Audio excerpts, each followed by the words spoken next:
So not a lot really happened in this one, so I'm going to do my best to keep this one really short, but I'll see how long I can stretch it at the same time, which probably isn't very long, so yeah, don't worry about that. But let's start off how they're trying to do kind of an Agami got kill kind of way of doing things right now. Well, the Yozakura family, and of course the Tampopo group as well. They're doing this Agami got kill thing where you have two sides that are going to face each other, and there will be losses, but you see the humanity on both sides. The only problem is that it's a very cheap diet version of Agami got kill. One of the things I can give praise to Agami got kill is how human they made their bad guys and how they weren't afraid to kill people off from both sides. No matter how much you like a character, people were willing to die. People said it was bad writing, but I think it was good writing because that's just how it is in war. Not everyone survives. Everyone thinks they're the main character until they get a bullet to the skull. Just as J.R. Martin said, you know, all men must die. So that's one thing that I will give to Agami got Kill is killing off its characters on both sides, making them human. The only problem here of this show is that one side seems to be too overpowered, too strong. Nothing seems to really face them. They're just the best of the best. Even if you are the best of the best, I feel like that side truly has no weaknesses. They can just easily go out through any situation with ease.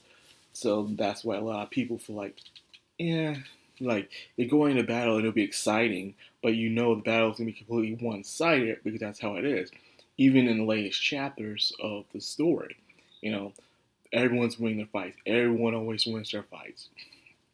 I guess it's one of the things that people got tired of, and when it comes to some of the new modern shonen, how there isn't any loss or any true struggle that happens because there's no, you know, yeah, it's supposed to be those good guys always win kind of things, but show some struggle, I guess. You know, first the first half, it was just the cherry blossom viewing festival. You know, they're out together eating their food and doing silly games and stuff, and egg omelets.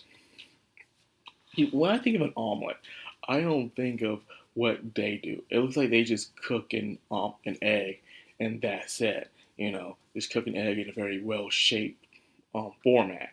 Where I come, I don't eat eggs, but where I come from, all my omelets that I see look like burritos. You know, they look like tacos in a way, where they put the egg onto the frying pan and they make it into like a wrap like formation.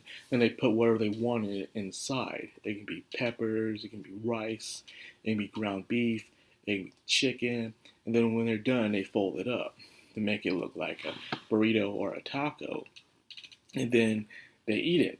I don't like omelets because I don't like eggs like that. I just can't eat eggs. The taste, the texture of it, it just doesn't agree with me. The best I can do is a breakfast egg that's on something like a sausage bun or even a burger or something.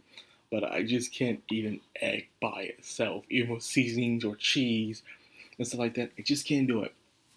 Assuming this, I can't relate. So how it's just like how Japan does their fried chicken. You know, when they talk about fried chicken, they just show a piece of chicken meat that's just fried, and that's it. You know, it's in a little ball. That's their version of fried chicken.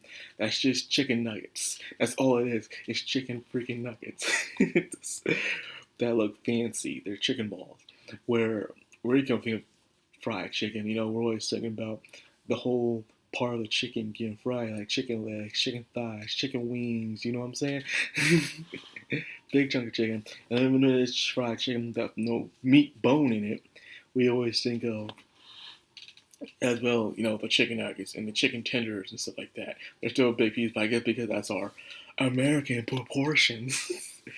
That's a Japanese meme over there where they eat in Japan and they see what we eat in America. Like the American proportions is like you're ready to eat at some American restaurant, a Japanese person, and out of nowhere, here's your American proportions. There's this giant ass plate, like, and to them that's a whole lot, but to some of us, like, how is this supposed to fool me for the whole day? It just shows how greedy we are, man. How we want our big portions of food because we want our money's worth, I guess, and stuff like that. It's just the problem of our diet, I guess. But anyways, I'm off topic. I just wanted to talk about that for a second.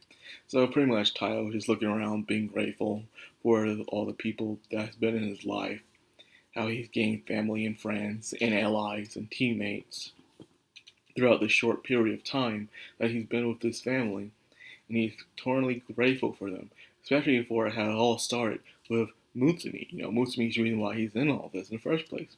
But he is really grateful that he had a second chance to have a family, to get something good, and that's just how it is. And you think about how he would have been if he didn't have this opportunity. And didn't have Matsumi by his side. He would just been this boy who's suppressed. He's just going through life, who shuts himself away and stuff, just living through life. Not as a person who's just quiet and keeps to himself, but as a person who's quiet but is always gloomy. He's not trying to be helpful or be nice like he was in the beginning of the series. Now he has people he can rely on, and they can rely on him. And then they did a thing with Tampopo, where Tampopo was having their celebrations, eating food, cakes, and doing parties. Everyone treating the leader like crap. Grandpa's there eating a giant scoops of ice cream. And then finally, the mission happened. The Vanguard assault happened. All the comebacks took their position and started fighting off Tampopo. And Tampopo's Vanguard is a girl who looks like an elf. A very badass elf, by the way, named Aki, and she controls fire, of course, and she's fighting the eldest sister. And this is where I was talking about, where I say it's Diet Akame. What they're trying to do with this arc is Diet Akame got killed. Is that Tampopo's going to lose. No one's going to die or be lost on the Yakuzora side, in a way. And plus, you didn't really have a chance to truly feel attached to yourself when it comes to Tampopo villains, because they just recently showed themselves. Where when it came to the Akame got killed villains, well, the other side, they showed them at the early stages of the show. So you got yourself to feel attached to them, like Bowles being a good husband and cook, but he executed a lot of people, Korome in her drug addiction, but yet just really wanted to be with her sister. Wave being a stand-up guy, but he's just on the wrong side. Run doing some bad things, but he's doing it because he wants to fix the system from inside. That side wasn't completely, ooh, I'm evil because I like causing chaos in the world kind of thing. And Exo, despite being a total monster on the battlefield, is actually really kind to the citizens, and especially her comrades, and treats them like family. And whether they're strong or weak, she will accept them either way. So they don't have this kind of thing what is over here, So because that way you have no true attachments to the bad guy, even if some of them are good people at heart. There's no attachment. So that's the only problem I have. See, I stretched as long as I could, and that's where I'll end it. So I hope you guys enjoyed. If you did, like, comment, subscribe, and of course, hit that bell icon. This has the Madcrownxox on Anime. Signing out.